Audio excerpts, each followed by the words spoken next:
आज के इस किस्से में आपको इतना बड़ा सबक मिलेगा, बहुत बड़ा सबक मिलेगा। इसलिए इस सबक को सीखने के लिए इस किस्से को पूरा सुने। अगर वीडियो पसंद आती है तो जितना हो सकता है उतना शेयर भी करें। अस्सलामु अलैकुम वरहमतुल्लाहि वबरकातुहू। आप सब लोग कैसे हैं? अल्लाह से मुझे पूरी उम्मीद है कि अल्हम्दुलिल्लाह आप सब लोग बिल्कुल ठीक होंगे। ये किस्सा जो है मुझे मेरे दोस्त ने सुनाया है। जिस तरह मेरे दोस्त ने मुझे सुनाया है वैसे ही मैं आपको सुनाता हूँ, ठीक है? मैं एक मोहल्ले की मस्जिद में इमामत करता था। यानी वो हावेरी या हारियार कौन सा गाँव है याद नहीं है, उसने बताया था। शायद पक्का याद नहीं है मुझे, शायद हारियार होगा। वो हारियार बोल के गाँव है, वहाँ पे करता है इमामत। तो मैं उस हारियार गाँव में एक मोहल्ले की मस्जिद में इमामत करता था। हुआ ये कि उस मोहल्ले में एक आदमी था, अल्लाह ने उसे बहुत दौलत दी थी। यानी कि बहुत माल, बहुत रुपया, पैसा, बहुत कुछ दिया था। और इतना ही नहीं, अल्लाह ने उसे बहुत अच्छी बीवी भी दी थी और बहुत अच्छे प्यारे खूबसूरत बच्चे भी दिए थे। और जो सेहत थी ना, वो भी माशाअल्लाह ज़बरदस्त अच्छी सेहत दी थी अल्लाह ताला ने उसे। लेकिन वो आदमी दीन से, नमाजों से, कुरान से बहुत दूर था। जब अजान हो रही होती ना तो भी वो मस्जिद के सामने से गुजरता था, लेकिन मस्जिद के अंदर नमाज पढ़ने के लिए आता नहीं था।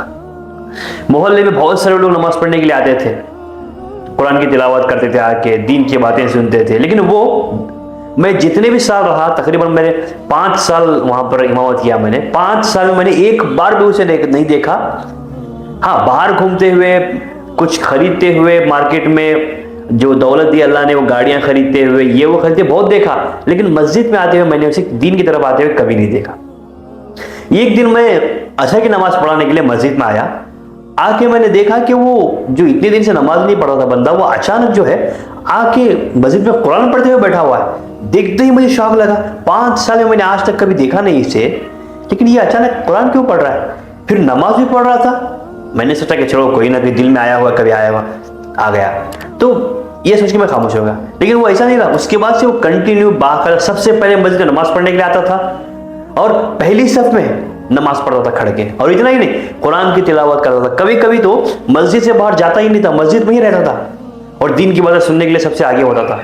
कि एक दिन देखा, 2 दिन देखा, ऐसा करते थे, 15-20 दिन देखा। मुझे अजीब लगा। तो मैंने मोहल्ले वाले लोगों से पूछा क्या मसला है।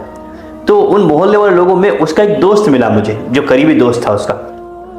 तो उससे पूछा, भाई ये क्या मसला है? पहले तो ये बंदा नमाज के लिए आता नहीं था, अब कैसा? तो उसने मुझे बताया कि उसे अल्लाह ने सेहत बहुत अच्छी दी थी, लेकिन उसे शुगर हुआ।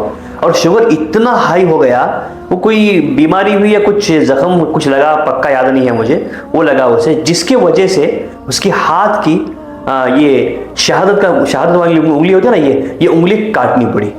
पूरी उंगली काट दी गई उसकी। अल्लाह अकबर। तब मुझे पता चला, जब तक आदमी के पास सेहत है, माल पैसा है, अच्छी बीवी बच्चे हैं, सब कुछ अच्छी जिंदगी है, दीन की तरफ नहीं आते, नमाजों कुरान की तरफ नहीं आते। जब थोड़ी सी मुसीबत आ जाए ना तो फौरन अल्लाह की तरफ आ जाते हैं। क्यों भाई? जब अल्लाह ने आपको सब कुछ सेहत दी है, माल सब कुछ दिया है, तब अल्लाह की तरफ क्यों नहीं आते आप? जब कोई मुसीबत आएगी तभी आप अल्लाह की तरफ क्यों आते हैं? वो मानता हूँ मुसीबत में सिवाय अल्लाह के और कोई नहीं आ जाता, और सिवाय अल्लाह के और कोई मदद कर भी नहीं सकता मुसीबत में। इंसान तो बस बोल सकते हैं हम करेंगे, लेकिन करने वाला तो वही है, ऊपर वाला। समझता हूँ, लेकिन कभी कभी अल्लाह क्या करते हैं मालूम है? सब कुछ देते हैं बंदे को आजमाने के लिए। सेहत जो चाहे देते हैं, अच्छी जिंदगी, अच्छे बीवी बच्चे, सब कुछ देते हैं। जब वो नमाज और कुरान दीन की तरफ नहीं आता ना, तो अल्लाह ताला उसे आजमाते भी हैं, आजमाइश में डालते हैं। उसी तरह से जिस तरह डाले ना, शुगर बहुत ज्यादा बढ़ गई इसकी, जिस तरह इसे आजमाइश में अल्लाह डाले, उस तरह से अल्लाह बंदों को आजमाइश में डालते हैं। अब देखते हैं ये क्या करता है बंदा बोल के। कुछ बंदे क्या करते हैं? अल्लाह की तरफ लौट जाते हैं। भाई हमने जो किया बिल्कुल गलत किया, सिवाय अल्लाह के और कोई नहीं है, अल्लाह से ही मांगना है, अल्लाह से ही मांगेंगे बोल के अल्लाह की तरफ लौट जाते हैं। लेकिन कुछ जो है मुसीबत आने पर, आजमाइश आने पर भी अल्लाह की तरफ नहीं लौटते। तो मेरी बात याद रखो, कभी कभी अल्लाह बंदे को आजमाने के लिए बीमारियां, मुसीबतें डालते हैं, ताकि वो बंदा मेरी तरफ लौट आए। यानी कि अपने तरफ बंदे को लाने के लिए अल्लाह ताला उस पर आजमाइशें, मुश्किलें लाते हैं। लेकिन यार हम ये क्यों करेंगे?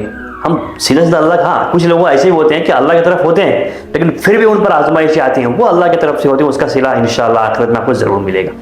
तो याद रखो, ऐसा वक्त आपके साथ ना आए, इसलिए अल्लाह की इबादत करो, नमाज कुरान पढ़ो और साथ ही साथ जिक्र अज़कार और अल्लाह से ही जुड़ कर रहो, वरना ऐसा मौका ना आ जाए, वरना आपकी भी ऐसी हालत हो जाए, फिर जाकर आप कर यानी फिर आपको जाके दिन की तरफ लौटना पड़े। ऐसा नहीं करना चाहिए।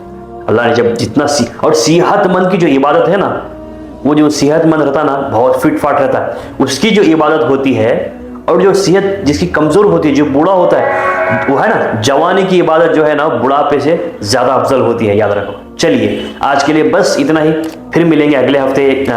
माफ करना यार, फिर बार बार अगले हफ्ते ही आ रहा है, अगले वीडियो में। अस्सलाम वालेकुम वरहमतुल्लाहि वबरकातुहू।